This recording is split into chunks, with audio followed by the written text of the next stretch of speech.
Olá, alunos! Bem-vindos à videoaula do tópico 12, parte 1. Principais defeitos em eletrodomésticos, técnicas de detecção, diagnóstico de defeitos em equipamentos. E eu sou o professor Luiz Marcelo, o curso Reparador de Eletrodomésticos. Mas atenção! Leia a apostila na íntegra, faça os exercícios nela propostos e tire suas dúvidas com os professores no fórum. Mas por onde começar no reparo? Vamos entender como sistematizar para poder iniciar um reparo, seguir essa metodologia e chegar ao melhor resultado. Iniciaremos pela confirmação do problema. Nada mais é do que perguntar ao seu cliente o que está acontecendo com o seu equipamento. Conforme o seu cliente lhe informar, você vai fazer testes e confirmar aquilo que o seu cliente afirmou. Ou, se o seu cliente não souber exatamente o que está acontecendo, você fará os testes e irá fazer a confirmação do problema. O segundo passo é encontrar a causa raiz, o que significa analisar o que está acontecendo e encontrar exatamente qual é o componente que está com defeito. Não se esqueça que às vezes um mesmo tipo de defeito pode ser ocasionado por falhas em componentes diferentes. Encontrar o componente exato que ocasiona a falha é encontrar a causa raiz. Corrigir a causa. Assim que identificar o componente danificado, execute o conserto. Logo após, faça os testes.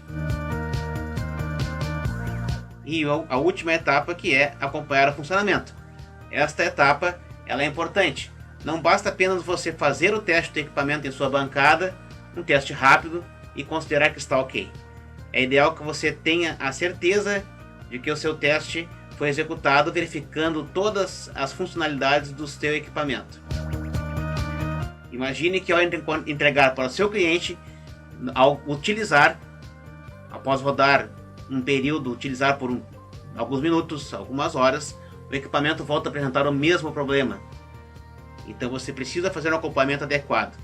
E em casos de falhas intermitentes, você poderá inclusive fazer um teste de maior tempo em sua bancada ou avisar o seu cliente que o tipo de falha é intermitente ou pode ser intermitente, ou ele mesmo já haveria citado anteriormente que era uma falha que ocorria eventualmente, e você deve fazer o conserto e peça para ficar atento, e havendo qualquer dúvida ou se repetir o problema, você deverá tomar as providências novamente.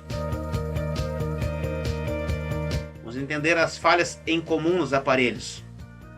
Nessa primeira etapa, vamos entender o como consertar um aparelho de uma forma genérica. Não vamos aprofundar em aparelhos específicos, isso será visto em módulos posteriores. Vamos entender então o que ocorre de falhas que são comuns em vários aparelhos. Para isso, vamos começar por confirmar a alimentação. É uma situação que deve ser feito, que pode ser feito em qualquer aparelho, onde você vai verificar a tomada, vai verificar as pilhas.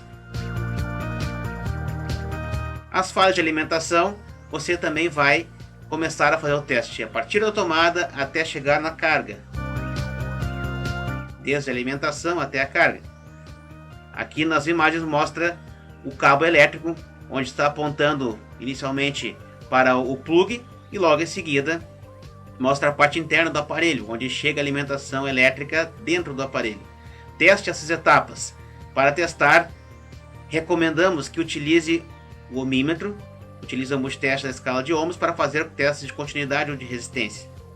Pode também ser feito testes de tensão. Para isso você deverá ligar a rede elétrica. Portanto, se puder evitar e trabalhar o máximo possível com o equipamento desligado, é mais seguro. E prossiga logo após, executando os testes a partir da alimentação, chegando no cabo elétrico, passando logo após pelo interruptor e por último chegando no motor na carga. Primeira alimentação, segundo interruptor, terceiro carga. E aqui se repete o mesmo procedimento. Primeira alimentação, segundo interruptor, nesse caso é um ferro de passar roupa, então é um termostato. E por último, a carga, que no nosso caso agora é uma resistência. Lembrando que esta forma de mostrar os testes desde a alimentação até a carga pode ser utilizado em qualquer aparelho. Outro aspecto bastante importante das falhas em comum nos aparelhos é a inspeção visual.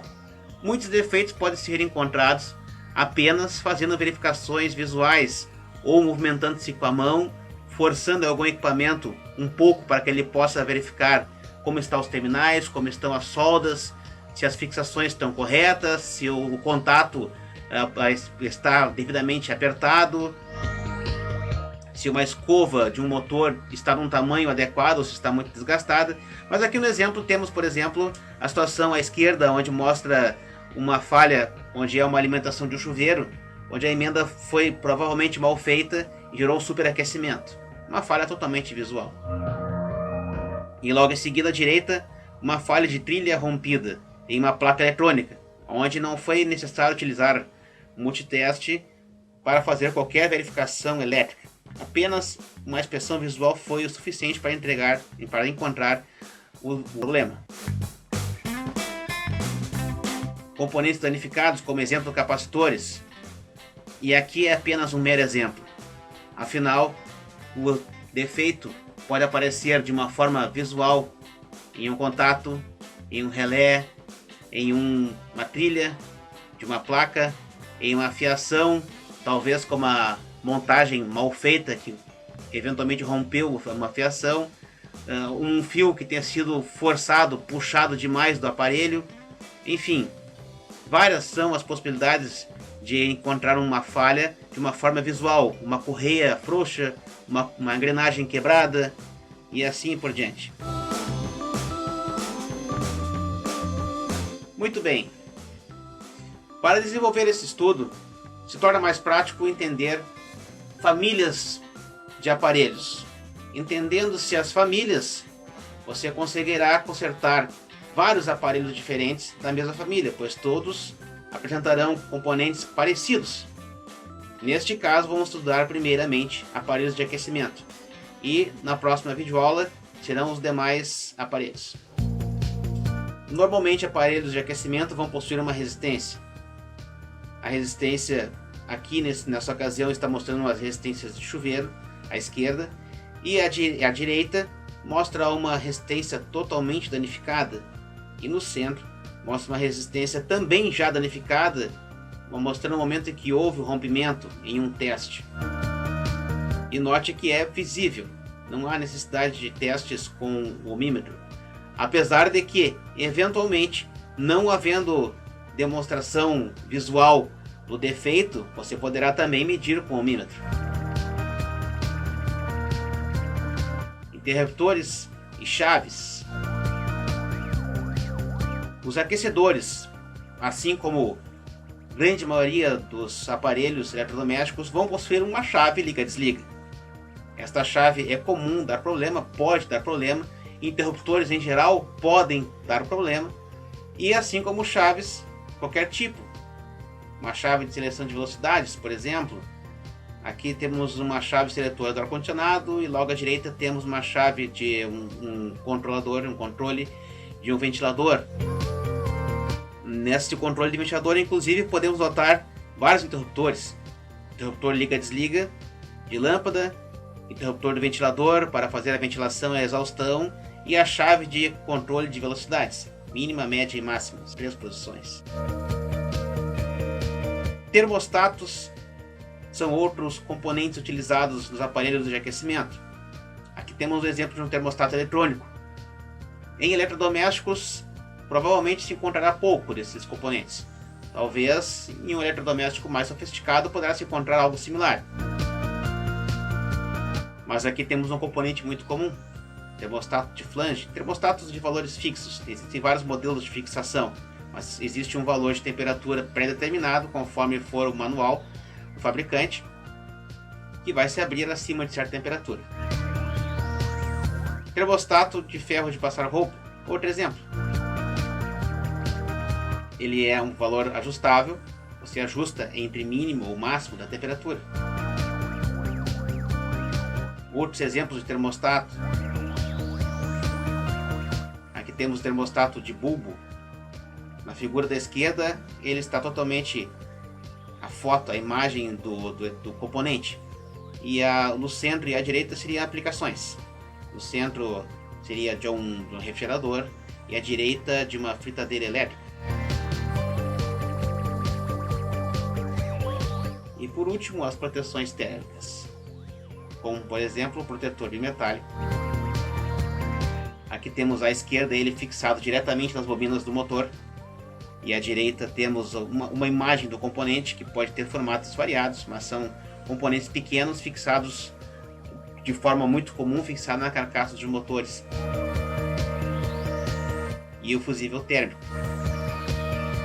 Aqui temos alguns exemplos de fusível térmico.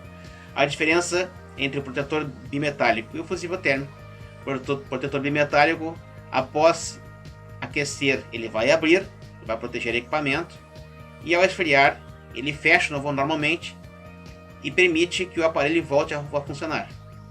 E o fusível térmico, ao atuar, deve ser substituído, pois ele se rompe internamente, não volta mais à condição original. Muito bem, alunos. Essa então é a videoaula parte 1. Na próxima videoaula, assistiremos a parte 2 do tópico 12. Agradeço a atenção de todos. Muito obrigado.